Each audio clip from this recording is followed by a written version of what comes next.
ఆయనకు అప్పున్నాడు. ఆయననే ఈయనకి చెల్లిస్తాడని చెప్పి ఆయనకు కట్టినట. మళ్ళా అర్థమైనా అన్న? నాకే కన్ఫ్యూజన్ అవుతుంది, చక్కెర వచ్చినట్టు అవుతుంది. అప్పారావుకి పుల్లారావు అప్పున్నాడు. ఎలక్షన్లు వచ్చినాయని పుల్లారావు క్యాండిడేట్ అవుతున్నాడు కాబట్టి అప్పారావు అప్పు తీర్చిండు. కానీ తీర్చి ఏమంటుండు, అప్పారావే ఈయనకి పుల్లారావుకి అప్పున్నాడు, మళ్ళీ పైసలు కడతారట. ఇట్లా ఏదైనా ఉంటుందా ప్రపంచంలో? ఉంటుందా? ఈడో హోటల్ ఉంటుంది చూసిండ్రు, అయినా వంశీ హోటల్ అని ఉంటుంది. 8.5 కోట్లు బకాయిలు, property tax, municipal tax, property tax 8.5 కోట్లు బకాయిలు 2009కి వెళ్ళి కడతలేడు. ఆ పైసలు కడితే ఏమైతాయన్నా? రోడ్లు సాఫ్ అవుతాయి, మోర్లు సాఫ్ అవుతాయి, లైట్లు చీకటి ఉంది అంత లైట్లు వస్తాయి, అంత చెత్త ఎత్తేసి పోస్తారు, నీట్ గా పెడతారు, మున్సిపల్ కార్మికులకు అందరికి జీతాలు టైంకి వస్తాయి. వీటికి పైసలు కట్టలే.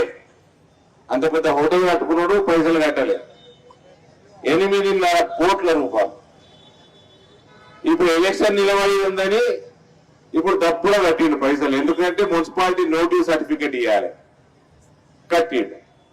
కట్టి ఏమంటున్నాడంటే, నేను నాకే మున్సిపాలిటీకి అప్పున్నది, నాకే పైసలు ఇవ్వాలి, వాళ్ళు ఇస్తా అంటే కట్టిందట. దీని ఎవరికైనా అర్థమైందా?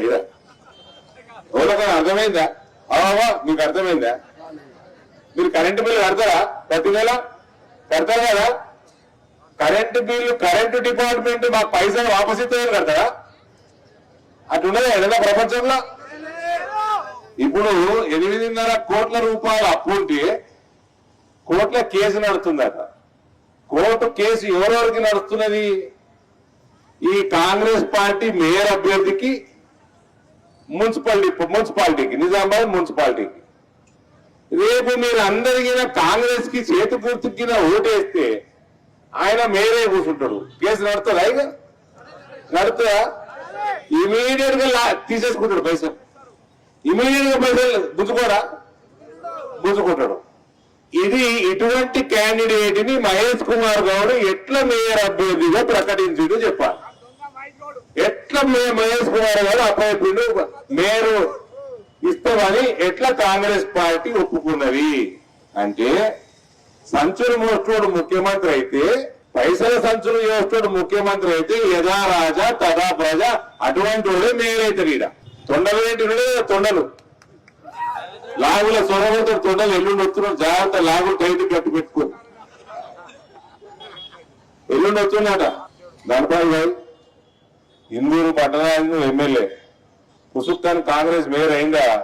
కథమే. నిలువు దోపిడి, బహిరంగ దోపిడి మొత్తం అందరిదిగా. కాంగ్రెస్ రోడ్డు ప్రాపర్టీ ట్యాక్స్ కట్టాడు. ఇక ఇప్పుడేమో ఇటువంటి ఏదో ఎల్ఓసి ఉంటుంది, ఇక లైన్ ఆఫ్ కంట్రోల్ ఉంటుంది కదా. బాగా అవతల రోడ్డు కట్టారు. అది ఎట్లా కట్టారో ఎట్లా 100 కోట్ల బకాయిలు ఉన్నది ప్రాపర్టీ ట్యాక్స్ ఇందూరు పట్టణంలో. ఎందుకంటే ఎందుకు మోర్లు సాఫ్ అయితే లేవు, ఎందుకు రోడ్లు మంచిగా అయితే లేవు, రిపేర్లు అయితే లేవు, ఎందుకు స్ట్రీట్ లైట్లు లేవు. వీడికెళ్ళి ఆడదాకా ఒక స్ట్రీట్ లైట్ అంత చీకటి ఉన్నది. ఏడ కూడా చెత్త సాఫ్ చేస్తలేరు. ఎందుకు? 100 కోట్లు కట్టాలి మున్సిపాలిటీకి. ఇక ఇట్లాంటి వాళ్ళు కడతలేరు. వీళ్ళు మేనేజ్ చేసుకుంటారు. టీఆర్ఎస్ వాళ్ళు మేనేజ్ చేసిండ్రు, ఇప్పుడైతే కాంగ్రెస్ ప్రభుత్వం వాడిని మేనేజ్ చేస్తుండ్రు. ఎల్లుండి ముఖ్యమంత్రి వస్తున్నాడు. 2.5 సంవత్సరాల నుంచి ఏం బిక్తున్నావు? 8.5 కోట్లు ఎందుకు కట్టియలే? మరి ఏం బిక్తున్నావు ముఖ్యమంత్రి? ఎందుకు కట్టియలే? ఏ ముఖం పెట్టుకొని వస్తున్నావు? ఏ ముఖం పెట్టుకొని మేయర్ అభ్యర్థిగా ప్రకటించడం ముఖ్యమంత్రి చెప్పాలి. ఇటువంటి నిలువు దోపిడీ ఎవరినైతే, ఏ ప్రజలనైతే మోసం చేసిండో 17 సంవత్సరాల నుంచి, ఎవరినైతే వాళ్ళ ప్రాపర్టీ ట్యాక్స్ ప్రజల సొమ్ము ప్రజలకు కట్టలేదో, ఇవాళ ఎలక్షన్ నిలబడాలి, మళ్ళా మేయర్ కావాలి, దోపిడీ చేయాలి, నిలువు దోపిడీ చేయాలి అన్న ఉద్దేశంతో ఎలక్షన్లు కొట్లాడుతున్నాడు. అట్లాంటి వాళ్ళకు ఓటేస్తే ఇక ఇందూరు పట్టణాన్ని ఇక రాముడే కాపాడాలండి, అయోధ్య రాముడే కాపాడాలి. మీకు చేతులు గురించి దండం పెడుతున్నా. ఇప్పుడే ఏడికి పోతే రోడ్లన్నీ అధ్వానం, ఎక్కడ చెత్త అక్కడనే, డ్రైనేజ్లన్నీ బ్లాక్ అయిపోతాయి. అండర్ గ్రౌండ్ డ్రైనేజ్ నేను చిన్నపిల్లగా ఉన్నప్పుడు శాంక్షన్ అయ్యేది.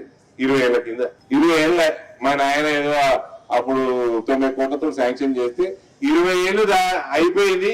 ఈ ఏళ్ళకి అండర్ గ్రౌండ్ కనెక్షన్లు లేవు. ఎందుకు లేవు?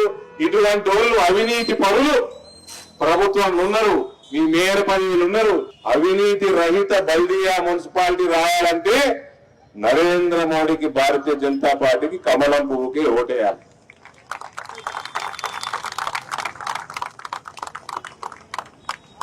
అందరు